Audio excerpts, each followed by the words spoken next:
تیسرا اس میں بڑا اہم پوائنٹ جو تھا وہ شناخت کا گم ہونا ہے کہ شناخت کیا ہوتی ہے، ایک زبان کی یعنی شناخت کیا ہوتی ہے اور اس زبان کی شناخت کا گم ہونا پھر کیا ہوتا ہے۔ تو میرے خیال میں یہ عابد صاحب نے جو موضوع ہمیں دیا ہے وہ ایک سٹیٹمنٹ نہیں ہے کہ جی انگریزی زبان جو ہے وہ ہماری شناخت کو گم کر رہی ہے اور ہمیں اپنی زبان کو بچانا ہے اور یہ لفظ آ گیا وہ لفظ آ گیا۔ عموماً اس طرح ہم گفتگو کرتے رہتے ہیں کہ یہیں سے بیٹھ کے کر دیں، فلاں لفظ نہیں بولنا چاہیے، فلاں جملہ جو ہے ہم اردو میں بہت اچھا ادا کر سکتے ہیں۔ میرے خیال میں اس سے ایک سطح بڑھ کے ہمیں اس کی بیک گراؤنڈ میں جا کے ان چیزوں کو اب دیکھنے کی ضرورت ہے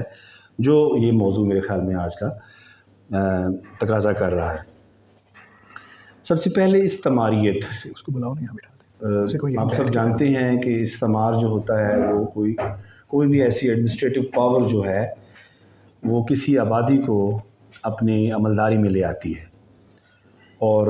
اس کو غلام بنا لیتی ہے یا اس کی عملداری میں اس کو لے آتی ہے، ہم اس کو استعمار کہتے ہیں۔ اور برصغیر جو ہے بہت سی دنیا کی نو آبادیوں کی طرح برصغیر بھی ایک نو آبادی رہی برٹن کی، انگریزوں کی، فرنگیوں کی۔ لہٰذا یہاں پر لسانی استعمار جب وہ ہم استعمار کہتے ہیں تو استعمار کی پھر ایک زبان بھی ہوتی ہے، اس کا کلچر بھی ہوتا ہے، اس کے کوئی مقاصد بھی ہوتے ہیں، ان کا طرز زندگی بھی ہوتا ہے، تصور حیات بھی ہوتا ہے۔ وہ سب کچھ استعمار نہ بھی چاہے تو وہ آئے گا۔ یہ ایک عام سی بات ہے کہ کسی بھی ادارے کا سربراہ آپ بدل دیں تو بدلتے ہی نیا جو سربراہ ہوتا ہے وہ غیر شعوری طور پر وہ سارا ادارہ اس کے مطابق چلنا شروع ہو جاتا ہے یا وہ